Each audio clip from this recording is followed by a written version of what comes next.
जले पर नमक छिड़क रहे हैं आप। मुसलमानों को निशाना बना के लोकप्रिय मुसलमान ऐसी सौगात को इनकार करता है, मुसलमान ऐसी सौगात को थूक मारता है। इनकार कर रहे हैं साईं जी। केवल संपत्ति को हड़पने की साजिश नहीं है, बल्कि एक तरफ तो हड़पना भी है, दूसरी तरफ हर जिला में उन्माद खड़ा कर देना है, तनाव खड़ा कर देना है। देखिए, वक्फ बोर्ड की संपत्ति को हड़पने की साजिश के तहत ये कर रहा नरेंद्र मोदी। ये कौन होता है ये? जिस तरह से हिटलर ने कभी यहूदी कौम को निशाना बनाया था, ललन सिंह का भी आया खिलाफ में, और नीतीश कुमार को पूरी तरह इस चाटुकारों ने घेर लिया। नमस्कार, आप लाइव सीरीज देख रहे हैं, आपके साथ मैं हूं वसीम खान। देखिए, इस वक्त हमारे साथ दो कद्दावर नेता, एक राष्ट्रीय जनता दल के विधायक हैं, मुख्य सचेतक हैं, और दूसरा महबूब आलम है, CPI-ML के विधायक दल के नेता हैं। वर्क बोर्ड बिल को लेकर आप लोग मोर्चा खोल दिया, आप लोगों ने नारेबाजी की, मुख्यमंत्री नीतीश कुमार की चुप्पी अब भी है।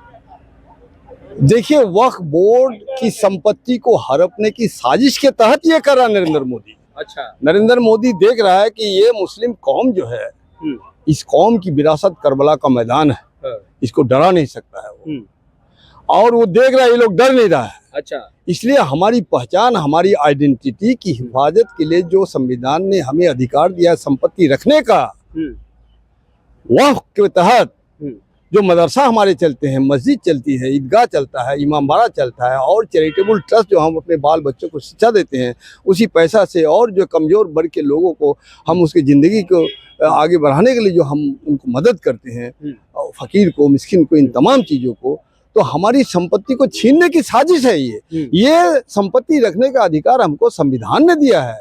ये कौन होता है ये? जिस तरह से हिटलर ने कभी यहूदी कौम को निशाना बनाया था, उसी तरह से आज बतौर हिटलर नरेंद्र मोदी हिंदुस्तान में मुसलमानों को निशाना बनाया। अच्छा, वोट के लोभ में साहिन जी आप लोग केवल राजनीति कर रहे हैं और मुसलमानों के वोट बैंक पर आपके नेता राष्ट्रीय जनता दल और महागठबंधन की निगाहें बरगला रहे हैं, यह आरोप लग रहा है आप लोगों पर। अब देखिए ना, एक तो जो लोग साथ खड़े नहीं हैं इस काले कानून के खिलाफ, वो इस तरह का बयान देंगे। देखिए, यह हमला है, ये एक काला कानून है, और यह काला कानून सिर्फ मुसलमानों पर हमला नहीं है।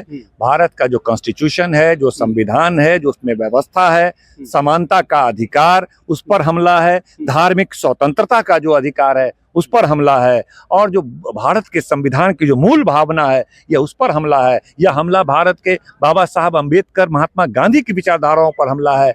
इसीलिए हम लोग पूरी तरह से इसमें साथ हैं। और देखिए, भाजपा के इसके पीछे पूरी बड़ी साजिश है। जैसा महबूब भाई ने कहा, केवल संपत्ति को हड़पने की साजिश नहीं है, बल्कि एक तरफ तो हड़पना भी है, दूसरी तरफ हर जिला में उन्माद खड़ा कर देना है, तनाव खड़ा कर देना है, दंगा फसाद खड़ा करवा। तो आप लोगों को लग रहा है कि मुसलमानों को उकसा रहे हैं, बरगला रहे हैं और कहीं ना कहीं भयभीत कर रहे हैं। ये तो आप मीडिया ना है, आप व्याख्या कभी हम आपके चैनल को करते हुए हमने नहीं देखा कि यह एक काला कानून है, क्या क्या इससे दुश्वारी पैदा होगी, क्या क्या समस्या पैदा होगी। ये तो चैनलों का काम था कि इस पर व्याख्या करे और देखे कि ये इसका उद्देश्य क्या है। क्या सांप्रदायिकता बढ़ाने के लिए, उन्माद बढ़ाने के लिए, दंगा फैलाने के लिए, और अपने काले करतूतों को छुपाने के लिए, जो अपने फेलियर को छुपाने के लिए इस तरह का काम किया जा रहा है। इसीलिए एक काला कानून है, और हम लोग इसके खिलाफ आज कार्यस्थगन प्रस्ताव लाए। तमाम इंडिया गठबंधन के लोग बाहर भी प्रदर्शन किया, विधानसभा को एडजॉर्न भी कराने का काम किया, और हम लोग इस लड़ाई में वक्त अमेंडमेंट कानून को रोकने के लिए पूरी ताकत, पूरी मुस्तैदी से हम लोग साथ हैं।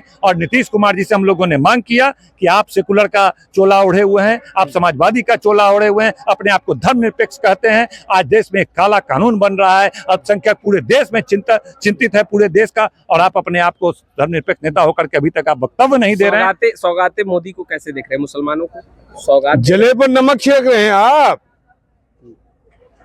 मुसलमानों को निशाना बना के लोकप्रिय जो मुद्दे हैं, लोकप्रिय जो मुद्दा आपका सहारा है, सौगात, मुसलमान ऐसी सौगात को इनकार करता है, मुसलमान ऐसी सौगात को थूक मारता है। इनकार कर रहे हैं साईं जी, इन्कार कर रहे हैं मोदी जी के सौगात को। नहीं, कोई सौगात नहीं है, देखे ही नहीं है, उसके सौगात का कल्पना ही नहीं करता है कोई। अच्छा, संजय झा के बयान को कैसे देख रहे हैं, जो उन्होंने बयान दिया है, जो इमारती शरिया को लेकर और अन्य मुस्लिम संगठनों को लेकर? नहीं सुना है, वो सब कौन नेता है? नेता सिर्फ, अरे भैया, नेता सिर्फ नीतीश कुमार है। कोई बयान नहीं आया, आया भी है तो खिलाफ में आया, ये बात देखिएगा। हाँ। ललन सिंह का भी आया खिलाफ में, और नीतीश कुमार को पूरी तरह इस चाटुकारों ने घेर लिया। चाटुकार करे हाँ, बड़े नेता और हैं। बड़े नेता करे, सब नेता का दो चाट तो होता है ना। दरबारी अकबर के राजा थे तो उनके दरबारी चार थे ना। दरबारी कोई चपरासी थोड़ी होता है, दरबारी भी बड़े लोग होते हैं, ये सब दरबारी लोग हैं। नीतीश कुमार को समझ में नहीं आ रहा है कि प्रदर्शन किस चीज का हो रहा है, विधानसभा एडजॉर्न किस बात का हुआ। आज देखा आपने कागज मंगा रहे हैं, देख सदन के रहे हैं। अंदर मुख्यमंत्री नीतीश कुमार से आप लोगों ने जवाब मांगा। हाँ, क्या उनका क्या ये था, राय क्या था? अरे क्या ये उन्होंने सब कहा? नौटंकी कर रहे हैं और इनका बेनकाब हो गए। इतिहास याद करेगा, काला कानून अगर बनता है तो काले अक्षरों में लिखा जाएगा इन लोगों का नाम, जो लोग भी इस काले कानून के साथ खड़े। अभी कहाँ जा रहे हैं? अभी धरना हो रहा है। पूरा राष्ट्रीय जनता दल सड़क से सदन तक इस काले कानून के खिलाफ लड़ने का काम करेगा। तो आपने सुना, देखिए अख्तरुल इस्लाम शाहीन थे और महबूब आलम, दोनों ही नेताओं ने बिहार विधानसभा के पोटी के ऊपर इंडिया ब्लॉक के तमाम जो विधायक हैं उनके साथ जोरदार तरीके से नारेबाजी। और देखिए कई सवाल, देखिए मोदी के सौगात पर भी कटे पर नमक मत छिड़किए, और यह भी कहते दिखाई दे रहे हैं कि जेडीयू में कोई नेता है क्या? नेता केवल एक है, मुख्यमंत्री नीतीश कुमार। और जिस तरीके से सियासी पारा वर्क बोर्ड संशोधन बिल को लेकर के बढ़ता नजर आ रहा है, कई सवाल, और उन तमाम सवालों के घेरे में एक बार फिर मुख्यमंत्री नीतीश कुमार और तमाम इंडिया ब्लॉक के विधायक सवाल पूछ रहे हैं कि आपका स्टैंड क्या है, आपकी राय क्या है, स्पष्ट कीजिए। देखिए अल्पसंख्यकों के लिए काम किया और कई बातें मुख्यमंत्री नीतीश कुमार कहते नजर आते हैं कि अल्पसंख्यकों के बेहतरी के लिए कार्य किया है। देखिए पहले दंगा फसाद होता था, वह भी खत्म किया, यह भी दावा मुख्यमंत्री नीतीश कुमार कहते हैं।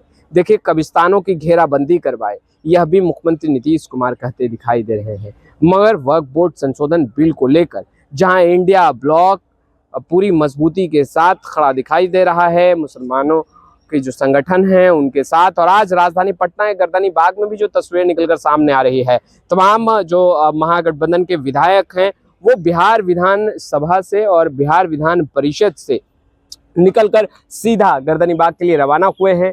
तेजस्वी यादव भी पहुंचेंगे और ऐसे में निशाने पर बेशक मुख्यमंत्री नीतीश कुमार होंगे। देखिए तेजस्वी यादव किस तरीके से गरजते हैं वह भी तस्वीरें हम आपको दिखाएंगे। मगर बिहार विधानसभा के बाहर जोरदार हंगामा, आरजेडी के विधायकों के हाथों में तिरंगा और उस लबों पर सवाल कि मुख्यमंत्री नीतीश कुमार अपनी स्थिति स्पष्ट करे, वो उनका राय क्या है। और देखिए सदन के अंदर भी आरजेडी के जो विधायक हैं वो मुख्यमंत्री नीतीश कुमार से सवाल पूछ रहे थे।